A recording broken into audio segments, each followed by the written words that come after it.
iyo, Panginoon. Noong panahon iyon, pagbabalik ni Jesus mula sa lupain ng Tiro, dumaan siya sa Sidon at nagtuloy sa lawa ng Galilea, matapos kahapin ang lupain ng Decapolis. Dinala sa kanya ang isang lalaking tingin at totoo. Ang ipinapatid nila na ibabaw sa parang ito ang kanyang kamay. Inilayo muna ni Jesus sa harapan at isinuot ang kanyang mga daliri sa mga tenga nito. Pagkatapos, lumurang at inipo ang dila nito. Tumingala sa Jesus sa langit at nagbuntong hilinga at sinabi sa tao, Ephata, ibig sabihin, mabuksan. At nakarinig na ito na wala ang pagkakaan at nakapagsalita na ng malinaw. Sinabi ni Jesus sa mga tao na huwag ibalita ito kanina. Ngunit kung kailan silang nagpakawalan, ay lalo naman nila ipinamamagima ito. Sila ninuhang ng pinalas at ang hika. Anong buti ng lahat ng kanyang ginawa? Nakalimutan ka ang hini at nakapagsasalita ang hini. Ang mabuting balita ng Panginoon. Pinupuri ka namin, Panginoong Jesucristo. Paupo mo na po ang lahat. Magandang umaga po sa inyong lahat, mga kapatid kay Kristo. Sa lahat po ng ating mga taga-subaybay sa iba't ibang online platforms at sa lahat ng ating mga kaniboto sa iba't ibang aming ng Pilipinas at maging sa buong mundo kung saan tayo ay naaabot ngayon ng ating live streaming. Mapayapang kawali ito sa inyong lahat. Punihin at kakilala natin ang ating Panginoon, ang mahal na po, Jesus Nazareno.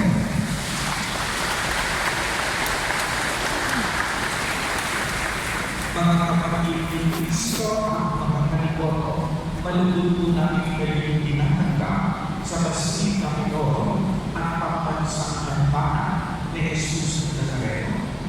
Ganyan din po sa araw nito ay tinatangka din natin at pinwelcome natin ang ating mga viewers.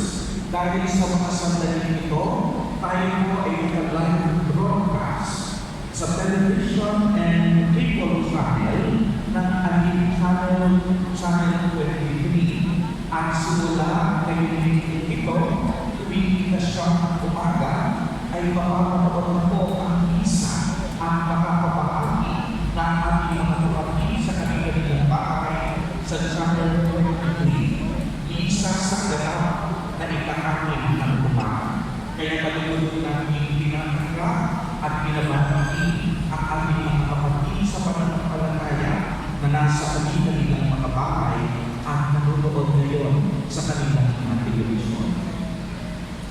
Tampok po sa ating Ebanghelyo sa araw na ito ang isang lalaking hindi at lokal at siya po ay nakatira sa Decapolis. Ito po ay isang rehiyon may malalim na kultura at tradisyong Griego.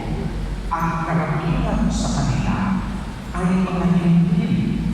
At kung ang lalaking tinutukoy dito ay isang Hindi, ang ibig sabihin doon, siya ay isang pagdamay.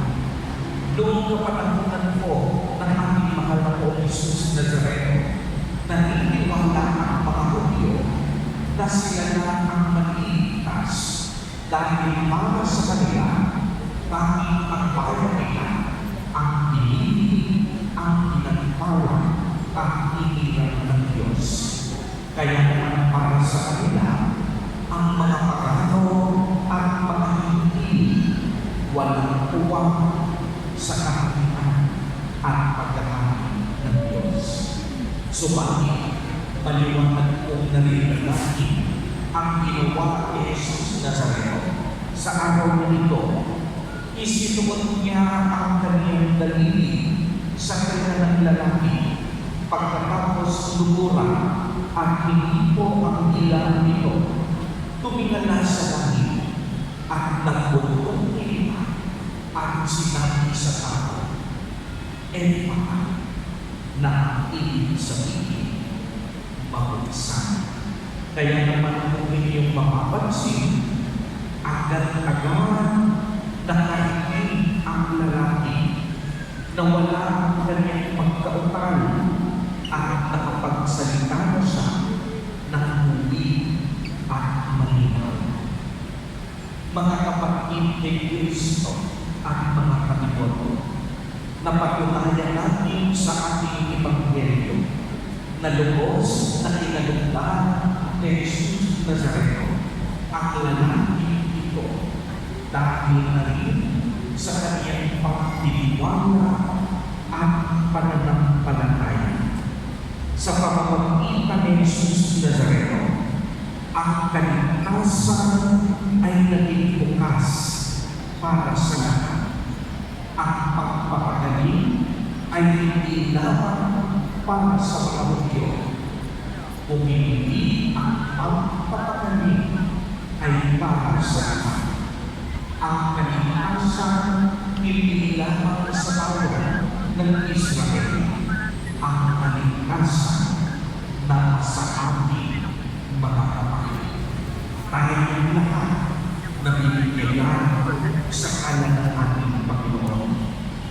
Kung ito ay para sa lahat, ang ibig sabihin ito, mayaman ka man o mahirap, pinipili ka man, Griego, Hudyo, Saduceo, Kristiyano, o ibang reliyon, makapangyarihan ka man, may sinasabi sa lipunan, profesional o hindi, lahat tayo may luwag sa kaligtasang kaloob ng Diyos. Uulitin ko po, ang bawat isa sa atin may luwag, may espasyo sa kaligtasang inihandog sa atin ng Diyos. Sapagkat hindi nais ng Diyos na may anak siyang mahuhuli, hindi gusto ng Diyos na may anak siyang maiiwan. Pangalan ng Diyos, tayong lahat sa kasamang makarating sa ating tunay na tahanan sa langit. Kaya dapat nakaisa ang nais ng Diyos sa bawat isa sa atin at hindi pang-aaway at pagkatawag wala. At kagaya rin po ng lalaking piliin ang total na ni Jesus Nazareno na tayo ay tumating sa lahat ng ating mga sakit at malulukhang karamdaman. Ito ang layunin ng Diyos na maranasan natin ang kagalingan na nagmumula sa kanyang kabutihan. Kaya maaari bang pumalakpak ng malakas?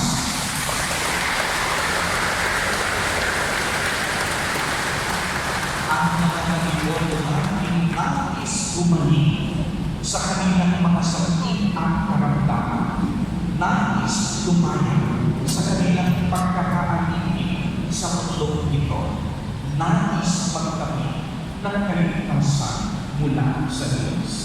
Kaya ang sabi ni Jesus Nazareno, Ephata, pabuksan ang makapangyarihang kita at salita ito ni Jesus Nazareno ay kanyang sinasabi ngayon sa bawat isa sa atin, sa bawat narito ngayon, sa ating mga online viewers, mga viewers, at hindi po ang mga kapatid natin nagtatrabaho at mga kapatid sa ibang bansa, sa mga kapatid natin may sakit at may karamdaman. Nais ni Jesus Nazareno na sa mga sandali ito mabuksan, hindi lahat ang inyong mga nais niyang pabuksan ang iyong isip at kalooban upang matanggap natin ng buong buo ang kanyang mga pagpapalan, siksik, ibig, at kumakaal. Nais niyang pabuksan ngayon ang ating kamalayan na si Jesus Nazareno, ang ating dakilang manggagawa. Siya ay ating Panginoon at tagapagligtas. At higit sa lahat, nais niyang pabuksan ang ating mga puso upang sa araw-araw ng ating buhay, matuto tayong umibig, magpahal, magpalasabi, at mag-awa sa ating kapwa na hirap at mas higit na nangangailangan. Kaya nga mga kapatid ni Kristo at mga kanigon, tayo nakatanggap ng awa ng Diyos, nararapat magpapakilin tayo ng awa at pagmamahal sa ating kapwa, sa ating kamag-anak, kaibigan, at kakilala.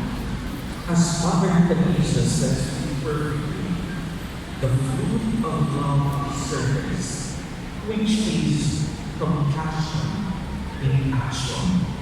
Ang pag-ibig makapaging nangangahulugan pagkilala sa mga pag-ibig ng ating kapwa at pag-ilos upang tumulong at makasama sila. Ang ating simpleng pakikilala ay nag-uudyok sa atin na makita ang katotohanan.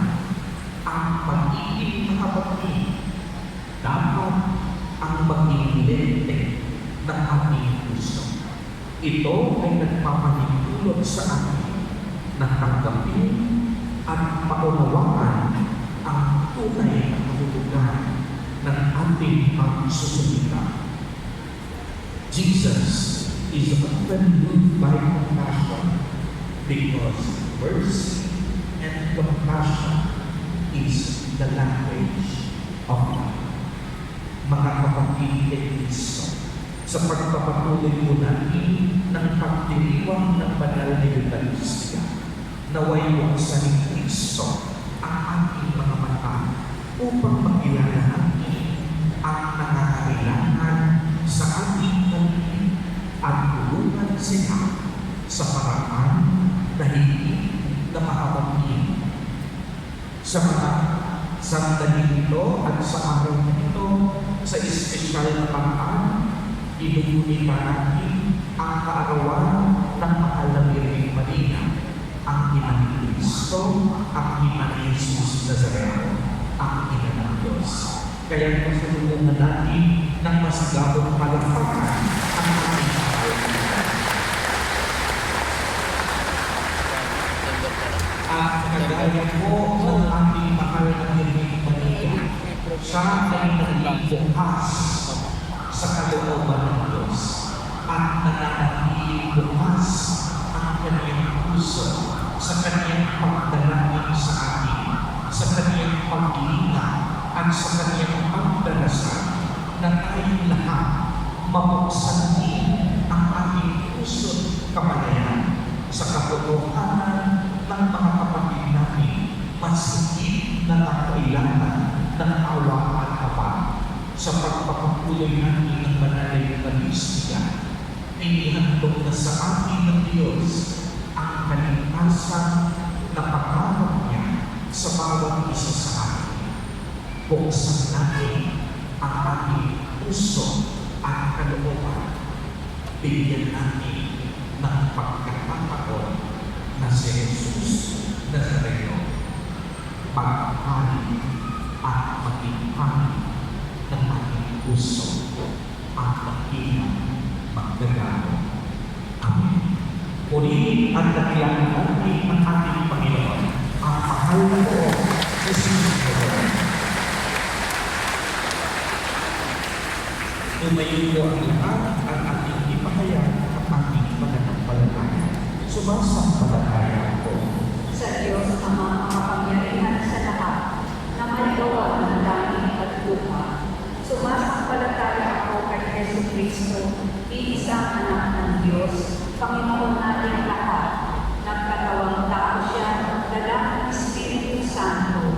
Ipinanganak ni Santa Maria Virgen, pinagpakasakit ni Poncio Pilato, ipinako sa krus, namatay, inilibing.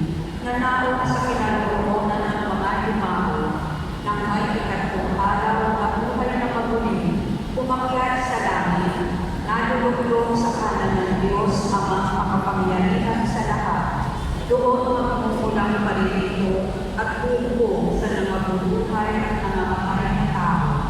Sumasampalataya naman ako sa Diyos Espiritu Santo, sa banal na simbahang Katolika, sa kasamahan ng mga banal, sa kapatawaran ng mga kasalanan, sa pagkabuhay na muli ng nangamatay na tao, at sa buhay na walang hanggan. Amen.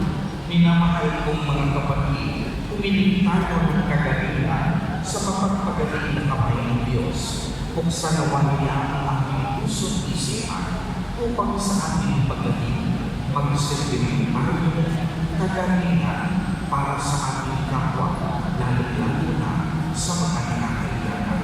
Sa bawat kahilingan ang ating pong tinutulog, ang namin, nilumi o kami. Ama namin, nilumi mo kami. Nawang masangkapan ng pagpapagaling ang mga pinuno ng aming simbahan sa pamamagitan ng mabubuting gawang pagpapamuna sa pagkabutan ng mundo. Manalangin tayo. Ama namin, nilumi mo kami. Buksan nawa ang mga pinuno ng ating pamahalaan ang kanilang puso't isipan upang mabigyang pansin ang pagpahihirap, gayon din ang panaghoy ng kalikasan. Manalangin tayo. Ama namin, nilumi mo kami. Maging bukas nawa ang puso ng bawat Kristiyano na lumapit sa Diyos sa pamamagitan ng sakramento ng kumpisal upang makasumpong ng paggaling at kapatawaran. Manalangin tayo. Ama namin, nilumi mo kami. Sa lubong ginawa ng mga anghel at lahat ng mga banal, ang mga kapatid nating lumao sa kaharian ng Diyos. Manalangin tayo. Ama namin, nilumi mo kami. Sa ilang sandali ng katahimikan, itaas natin sa Diyos ang ating pansariling kahilingan, gayon din ang mga taong lubos na nangangailangan ng ating panalangin. Manalangin tayo. Ama namin, nilumi mo kami. Isama din po natin sa ating mga panalangin ang mga kapatid at kaniboto natin na nagtitiwang ng kanilang kaarawan sa araw na ito, ang mga mag-asawang nagtitiwang ng anibersaryo ng kanilang mga kasal, ang mga kaibigan at kamag-anak natin may sakit at may maluhang karamdaman, gayon din ang mga pamilyang nagugutom at walang makain. Naway ingatan, pagtubayan at basbasan silang lagi ni Jesus Nazareno. Manalangin tayo. Ama namin, nilumi mo kami. Ama, hinumin mo ang iyong bayang tumutulong sa iyo. Madama nawa namin ang kaganapan ng iyong pagpapagaling upang makapabuhay kami may sigla habang naglalakbay patungo sa iyo. Hinihingi namin ito sa pamamagitan ng Kristo anak mo, ang aming Panginoon. Amen. Magsipo muna po ang lahat.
ni Jesucristo, kasama ng Espiritu Santo, magpasa walang hanggan.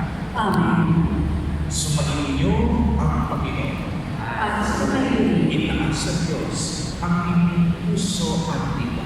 itinaas na namin sa Panginoon. Pasalamatan natin ang Panginoong ating Diyos. Marapat na siya ay pasalamatan. Ama naming makapangyarihan, tunay ng marapat na ikaw ay aming pasalamatan.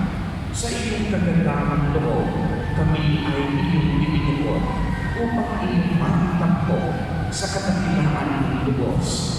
Kahit na ikaw ay aming pinalitan, dahil sa aming pagkasalawaan, gumawa ka kami ng magandang paraan na may pauna sa amin para ikaw ay balikan.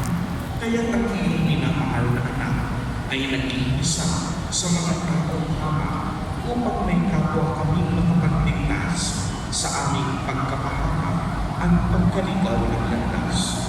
Kaya nagsang nakakakit na nagsisimulit ng papuri sa iyo nang walang lumay sa karanginan kami nagtulungan sa iyong kadakilaan.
Magsilimot po ang lahat.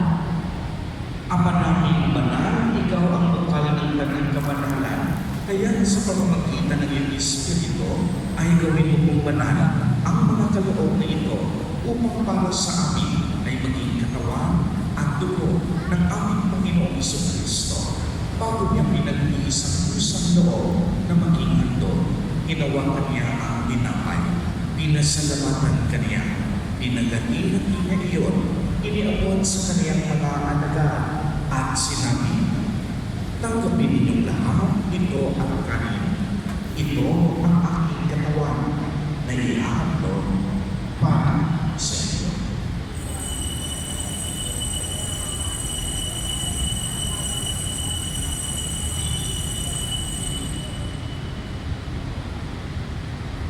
Ganyan din naman noong matapos ang hapunan, hinawakan niya ang kalis, muli kanyang pinagsalamatan. Iniabot niya ang kalis sa kanyang mga alagad at sinabi, tanggapin ninyong lahat, ito ang inig.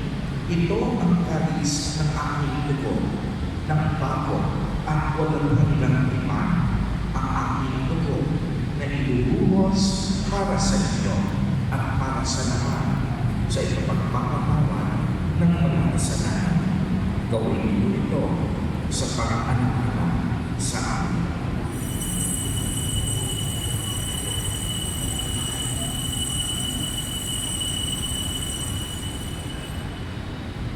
Tumayo na po ang lahat. Ang istorya ng pananampalataya. Si Kristo ay namatay, si Kristo ay nabuhay, si Kristo ay babalik sa wakas ng panahon. Ama, ginagawa mo kami ngayon ang pag-alala sa pagkamatay ng muling pagkabuhay ng iyong ina. Kaya iniaalay namin sa iyo ang binahay na nagbibigay ng buhay, ang angkas na nagkakaroon ng kaligtasan. Kami ay nagpapasalamat dahil kami iyong minarapat na tumayo sa harap mo para maglingkod sa iyo.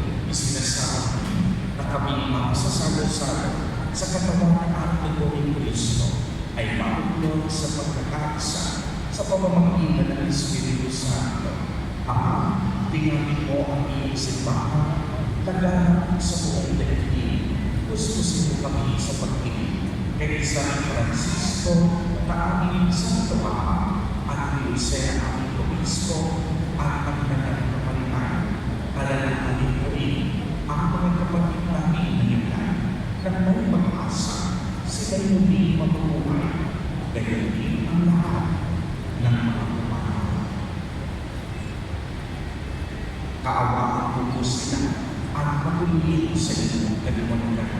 Kaawaan mo at pagkitapatin kami lahat na makasama sa iyong buhay mo ng wakas. Kaya sa mahal na Birheng Maria na Ina ng Diyos, nagkabiyak ng puso niya si San Jose. Kaya sa mga apostol at ng lahat ng mga banal na namuhay dito sa daigdig ng kalugod sa iyo, maipagdiwang nawa namin ang pagpupuri sa ikarapan mo sa pamamagitan ng iyong anak na aming Panginoon, Jesucristo. Sa pamamagitan ng Kristo, kasama ang sa Kanya, ang lahat ng panahon at papuri ay sa iyo, Diyos amang makapangyarihan, kasama ng Espiritu Santo, sa walang hanggan.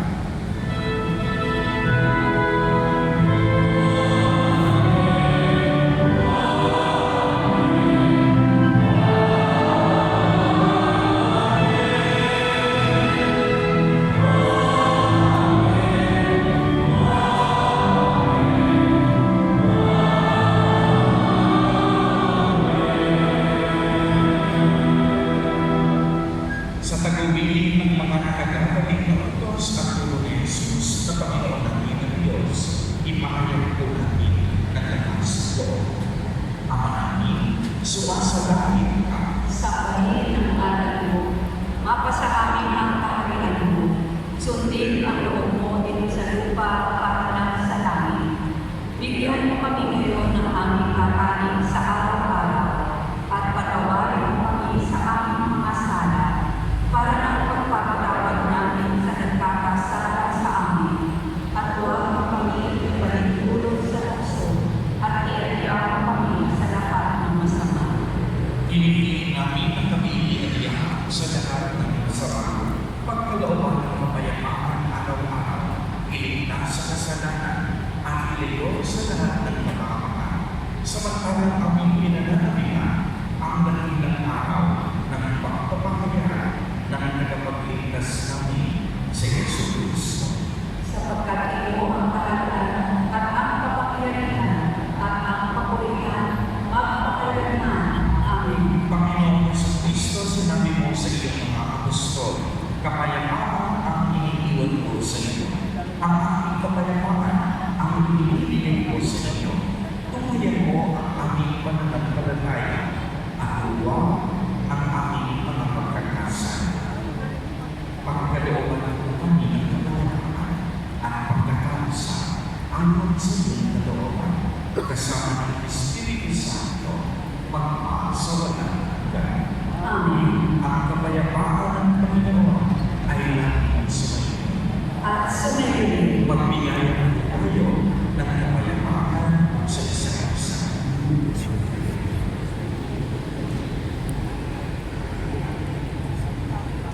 Kordero ng Diyos na nag-aalis ng mga kasalanan sa libutan, maawa ka sa amin.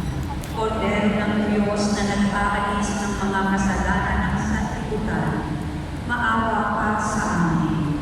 Kordero ng Diyos na nag-aalis ng mga kasalanan sa libutan, ipagkaloob mo sa amin ang kapayapaan. Tumuhod po ang lahat.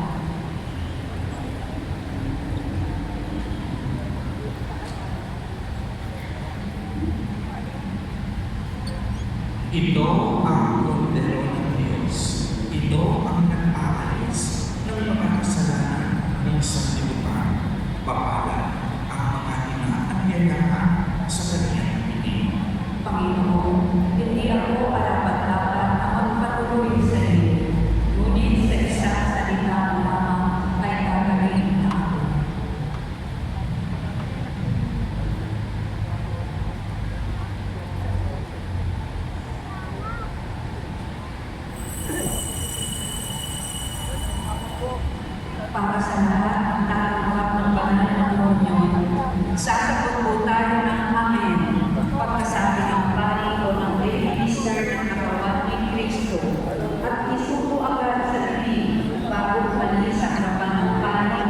bilis.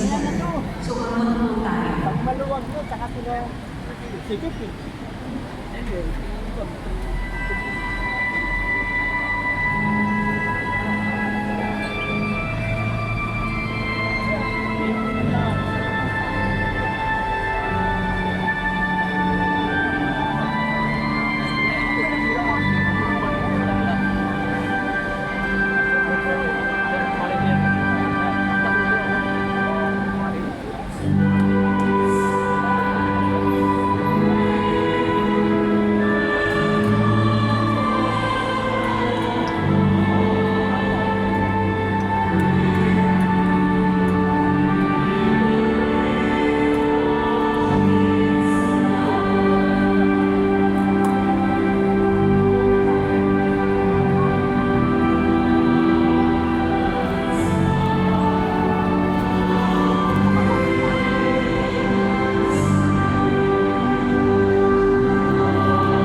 ay iyong pinalalakas at iyong pinunungan.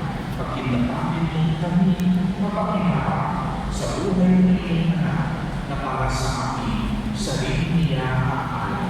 Bilang aming tagapamagitan na sa aming Espiritu Santo magpasawalan hanggan. Amen. Bago po ang huling pagpapasmas, maraming salamat po sa inyong lahat, mga kapatid ni Cristo, mga kandidato, sa ating mga online viewers at televiewers, sa inyong patuloy at walang pagkit na pagtulong at pag-aabot ng donasyon sa ating parokya. Patuloy mo ang panawagan ng Basilica Minor at pambansang Pamana ni Jesus Nazareno.